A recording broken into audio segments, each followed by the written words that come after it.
After my parents passed away, I inherited their beautiful mansion, a grand estate valued at $135 million. This house wasn't just a piece of property to me, it was filled with memories, a place where I'd grown up surrounded by warmth and laughter. My husband, Leaf, and I decided to move in, hoping this would be the perfect place to start a family and make new memories of our own. Leaf was 35, a reliable software developer, and together we imagined a future here. I dreamed of decorating the rooms, painting the walls, and one day hearing the sounds of children filling the halls. It felt like everything was falling into place, like I was living a dream. But that dream soon became a nightmare. Leaf's family had always seemed interested in my inheritance. At first, I brushed it off, thinking they were simply happy for us. I believed family was about sharing, and I was willing to help them when needed. But their interest quickly turned into something more troubling, something darker.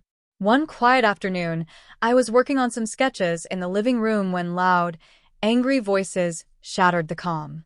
I looked up to see Leaf's mother, Leora, storming in with my sister-in-law, Zariel, and brother-in-law, Dorian. They hadn't called, hadn't given any warning. They just barged in, their faces tense and cold. "Kaylin, we need to talk," Leora announced sharply, her voice leaving no room for argument. "What's going on?" I asked, feeling a sudden wave of anxiety. "We have some documents you need to see," Zariel sneered, handing me a stack of papers with a twisted smile. I took them with a growing sense of dread. As I scanned the documents, my heart sank. They were fake, but made to look like legal papers, claiming ownership of my home. My hands shook as I looked up, struggling to find the right words. "What is this?" I demanded, my voice trembling. "You can't just say this house is yours." "Oh, but we can," Dorian replied smugly, crossing his arms. "According to these papers, this mansion belongs to Leaf's family now. You need to move out." I turned to Leaf, hoping he would defend me, hoping he'd say it was a misunderstanding. But he stood there, his arms crossed, his face completely blank. It was as if he was a stranger. "Leaf, please say something," I pleaded, feeling my heart break as he looked away unmoved.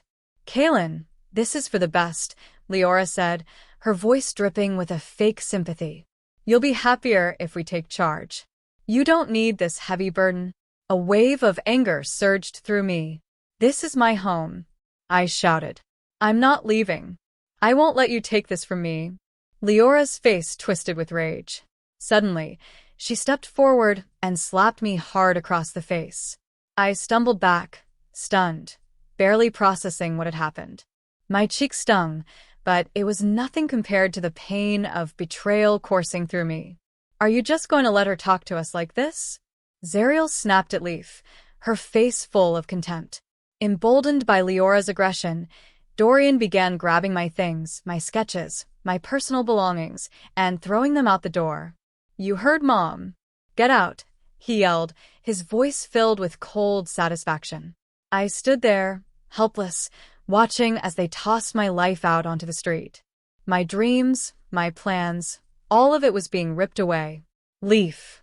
I cried out, hoping he'd come to his senses, but he remained silent, unmoved by my pain.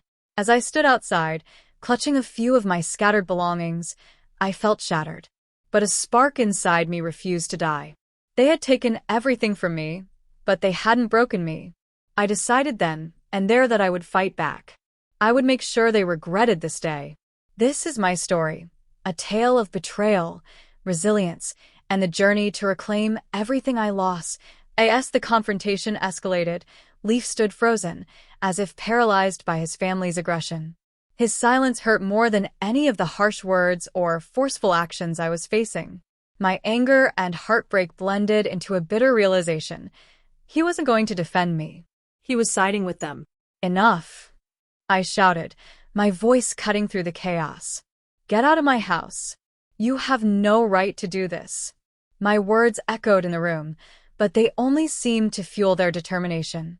Leora stepped closer, her gaze piercing, her presence filling the room with an oppressive tension. "You think you can keep all of this for yourself?" she hissed. "This belongs to us now." You're just a guest in your own house. The weight of her words hit me hard. This home, filled with memories and love, was slipping through my fingers. I could feel the walls closing in, the air growing heavier as I struggled to breathe. The realization that I might lose everything, my home, my dreams, and even my husband, was unbearable. Finally, Leaf spoke, his voice barely audible, lacking any strength. Kaylin, this isn't worth it. Let's just talk about this later. Talk about what? I snapped, feeling my voice rise with frustration and hurt. You're letting them bully me out of my own home. The betrayal was like a wave crashing over me. My whole life felt like it was unraveling. Leora suddenly grabbed my arm, her grip rough. I jerked away, fury blazing within me. Don't you dare touch me, I shouted, feeling the weight of their greed pressing down on me. In that moment, I knew I had to stand my ground. They were trying to take everything from me, but I wasn't going to let it happen without a fight. You will not take this house from me, I declared, my voice filled with defiance. I won't go quietly. Dorian let out a cold, mocking laugh. You think you can fight us? You're all alone here, Kaylin. Leaf is with us. Tears stung my eyes, but they were tears of frustration, not defeat. I looked around at the mess they had created, my scattered belongings, my memories strewn about like they meant nothing. But I wasn't ready to give up. I'm not alone, I said, my voice steady and resolute. I have the law on my side. You can't just barge in here and take what doesn't belong to you. For the first time, Leora's confident smirk faltered. She stepped back, unsure, and her domineering presence seemed to waver. You really think you can do this? She scoffed.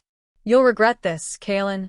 But I felt a spark ignite inside me, a fire that told me I wasn't just fighting for a house. I was fighting for my identity, my dignity, and my future.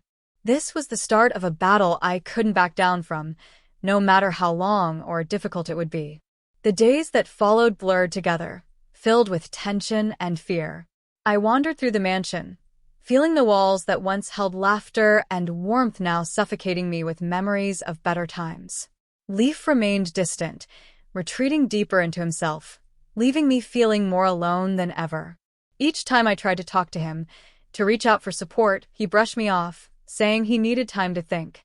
One evening, as I sat alone in the living room, staring at the remnants of the life I'd worked so hard to build, I knew I couldn't wait for Leaf's support. The thought of losing my home, my sanctuary, was too much to bear. If I didn't act now, I risked losing everything. I picked up my phone and dialed a lawyer. When he answered, I took a deep breath and said, "Hello, this is Kaylin. I need help with the property issue." My voice shook slightly, but I steadied myself, determined to push through. The lawyer, Mr. Evander, listened carefully as I explained the situation. He was calm and assured, a quiet strength in his voice that I found reassuring. "Kaylin, it sounds like you have a strong case," he said. "Start gathering all the documents you have, the will, property deeds, anything that shows your ownership. We'll need to act fast to prevent them from trying to take over permanently." With newfound determination, I spent the next few days gathering everything I could. I collected my parents' will, the property deeds, and any other documents proving my rightful ownership. I also detailed the confrontation, recording each word, each threat, every detail that could strengthen my case. Each document, each piece of evidence, felt like a shield I was building, preparing myself for the battle that lay ahead. In my heart, I knew this was just the beginning. But I also knew I was ready to fight when I met with Mr. Evander again. He calmly reassured me, "We can file for a restraining order against them to prevent any further harassment. It's essential to establish your legal rights to the property." His confidence gave me strength, and feeling empowered, I agreed to move forward. Later that evening, I returned home to find Leaf sitting at the kitchen table, his head in his hands. I took a deep breath, bracing myself for what I knew would be a difficult conversation. "Leaf, we need to talk," I said softly but firmly. "I'm taking legal action against your family." He looked up, his eyes widening in shock. "Kaylin, don't do this. It'll only make things worse. They're trying to take my home, Leaf." I can't just sit back and let that happen, I replied, my frustration surfacing. He shook his head, looking away. You don't understand. My mother, she's not someone you want to cross. She'll make your life miserable. She already has, I said, my heart racing with a mix of anger and pain. This is my life, Leaf. You should be on my side. He stood abruptly, running his hands through his hair in agitation. I just need time to think. You're pushing me away. A deep sense of betrayal washed over me as I watched him struggle. I felt alone, truly alone, in this fight. I can't wait any longer. I have to stand up for myself, I said, my voice quiet but resolute. Leaf turned and walked away, leaving me feeling a painful mix of defeat and resolve. In that moment, something shifted within me. Instead of despair, I felt a flicker of resilience. I had to be my own advocate because no one else would fight for my rights. The following week, I filed for a restraining order against Leora, Zariel, and Dorian. A court date was set, and I spent hours preparing my case, going over my notes, and mentally bracing myself for the days ahead. I knew this hearing would be a pivotal moment in my life. On the day of the hearing, I arrived at the courthouse, my heart pounding in my chest. Dressed in my best suit, I hoped to project the confidence I didn't fully feel. As I entered the courtroom, I saw Leaf sitting with his family, their faces a mix of anger and contempt. I took a steadying breath, walked to my side of the courtroom, and felt the weight of my decision pressing on me. The judge entered, and the proceedings began. I stood up and presented my case, detailing the invasion of my home and the threats that had been made against me. After I finished speaking, I glanced over at Leaf, searching his face for even a flicker of support, but he remained stone-faced, a wall of indifference. That sight only strengthened my resolve. This battle was no longer just about a house. It was about my dignity, my identity, and taking control of my life. When the judge ruled in my favor and granted the restraining order, a wave of relief washed over me. I had taken a stand, and it felt powerful. As I left the courthouse, I realized that I was no longer a victim of my circumstances. I was ready to fight for my home, my life, and my future. Despite the victory, I knew this was only the beginning. I would still have to face Leaf and his family, who wouldn't take this ruling lightly. The tension at home was palpable, with Leaf avoiding me more than ever. He seemed lost, torn between his loyalty to his family and to me. It hurt to see him so distant, but I had resolved to stand my ground. One evening, as I sat alone, I heard a knock at the door. My heart skipped a beat, and I cautiously looked through the peephole. It was Leaf, looking disheveled and anxious. I opened the door, keeping my voice steady as I asked, "Leaf, what do you want?" He stepped inside, glancing around nervously. "We need to talk," he said, his tone serious. "About what?" "Your family's latest scheme," I replied, crossing my arms. "Kaylin, I'm trying to understand what's going on," he said, his eyes pleading. "My mom is furious. She said she'll do whatever it takes to get this house." I took a deep breath, struggling to keep my composure. "Leaf, this is my home. I'm not going to let them take it from me. I need you to understand that." He looked down, his expression conflicted. I could see the tension weighing on him, but I wasn't sure if he'd ever stand by my side. This battle was changing everything between us, and deep down, I was beginning to see that I might truly be fighting this war alone. In that moment, I knew I couldn't rely on anyone but myself. I was prepared for the road ahead, knowing it would be long and painful. But I also felt a newfound strength, a determination that told me I was ready to reclaim my life. "No matter the cost, you need to stand with me, not them," I said, my voice breaking with frustration and hurt. Leaf looked down, his voice trembling as he admitted, "I don't know if I can do that. You don't know what she's capable of." "Then why did you marry me?" I shot back, anger bubbling up inside me. "I thought we were a team. I thought you loved me." He hung his head, visibly torn. "I do love you, Kaylin. But family is everything to me. I can't just turn my back on them." A sharp pang of betrayal struck me. "So, You'll choose them over me? After everything that's happened? I asked, my heart breaking as I waited for his response. Before he could say another word, a loud crash outside broke the tense silence. We rushed to the window and saw Leora, Zariel, and Dorian standing on the front lawn, angrily arguing with a group of movers. My heart sank as I realized they were trying to bring their things into my home, ignoring the restraining order completely. Leaf, they're breaking the law, I shouted, my voice shaking with a mix of fear and anger. We need to call the police. No, don't do that, he replied quickly, his voice tinged with panic. It'll only make things worse. Worse than this, I demanded, unable to believe what I was hearing. They're trying to take over my house. As I reached for my phone, Leaf grabbed my arm, his grip firm, yet desperate. Please, Kaylin, just give me a moment to talk to them.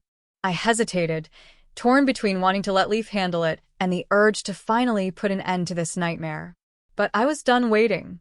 No more talking, Leaf. This ends now. With a steady hand, I dialed 911, my heart pounding as I explained the situation to the operator. They assured me that help was on the way. As I hung up, I looked outside to see Leaf's family still arguing with the movers, their faces red with anger and determination. I stepped out onto the porch, feeling a surge of adrenaline as I shouted, "You are not welcome here." Get off my property. Leora turned, her eyes blazing with fury. You think you can just kick us out? This is our home too, she spat, her voice dripping with contempt. Just then, the sound of sirens filled the air, and a strange mix of relief and apprehension washed over me. I was finally taking a stand, but the tension was thick, and I couldn't shake the feeling that this confrontation could escalate. When the police arrived, I stepped forward, ready to explain everything. Leaf remained silent, standing off to the side, visibly torn between his family and his loyalty to me. Officers, they're violating a restraining order, I said, pointing to my in-laws. They're trying to take over my home. The officers moved in, assessing the chaotic scene. One of them turned to me and asked, "Ma'am, do you have documentation for the restraining order?" I nodded, quickly going inside to retrieve the papers. As I handed them over, I glanced at Leaf. His face was filled with a mix of regret and worry, and I knew that this was a pivotal moment not just for me, but for our relationship. The officers began speaking with Leora, Zariel, and Dorian, who continued to protest, their voices filled with anger and defiance. Meanwhile, I stood to the side, my heart racing, my entire future hanging in the balance. After a tense exchange, one of the officers approached me.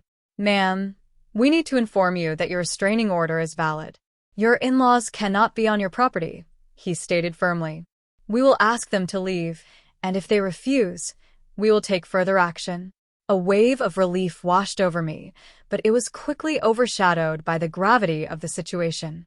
Leora, Zariel, and Dorian were not going to leave easily. They glared at me, their faces twisted with fury. As the officers escorted them off the property, Leora turned back, her voice filled with spite. "You haven't seen the last of us, Kaylin. This isn't over."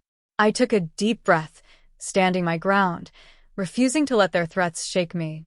Watching them leave, I realized that while this battle was far from over, I had finally taken control. I was no longer waiting for someone to save me, I was saving myself. Leaf stood off to the side, silent and conflicted, watching his family leave under police escort. For the first time, I felt like I truly understood the path ahead.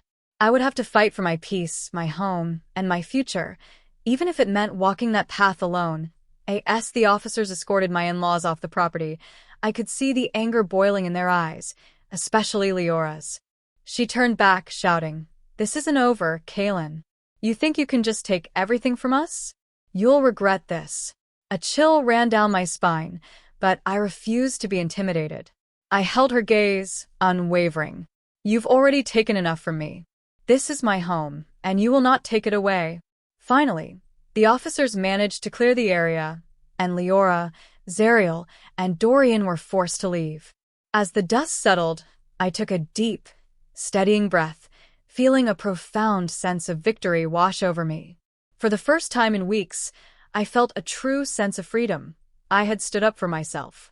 I turned to Leaf, who was standing near the porch, his expression a mix of relief, regret, and confusion.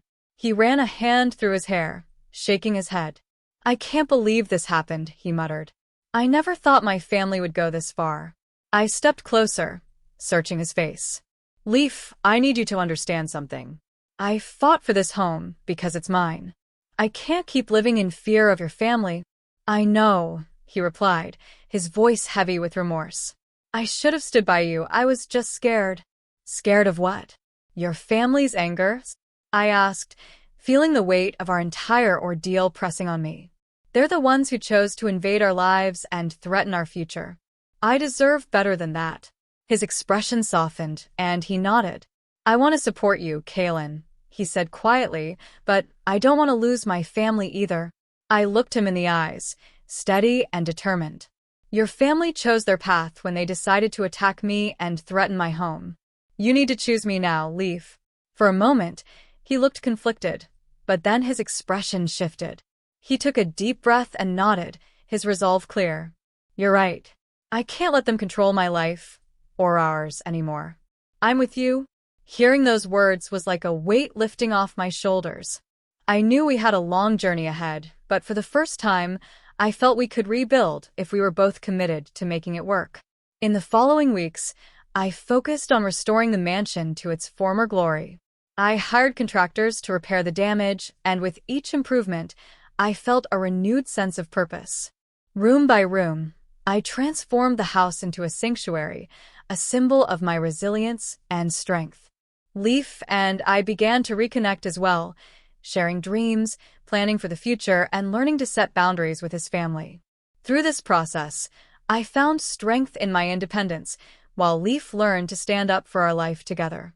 The day the renovations were finally complete, I stood in the living room, looking around at the beautiful, peaceful space we had created. It felt like a fresh start. I was no longer a victim of betrayal. I was a woman who had fought back, reclaimed her home, and rediscovered her identity. As I watched the sunset from the porch that evening, a deep sense of peace settled over me. I had transformed pain into strength, turned betrayal into empowerment, and rebuilt a life I could be proud of. This house, once a battleground, had become my sanctuary, a place that reflected my journey from darkness into light.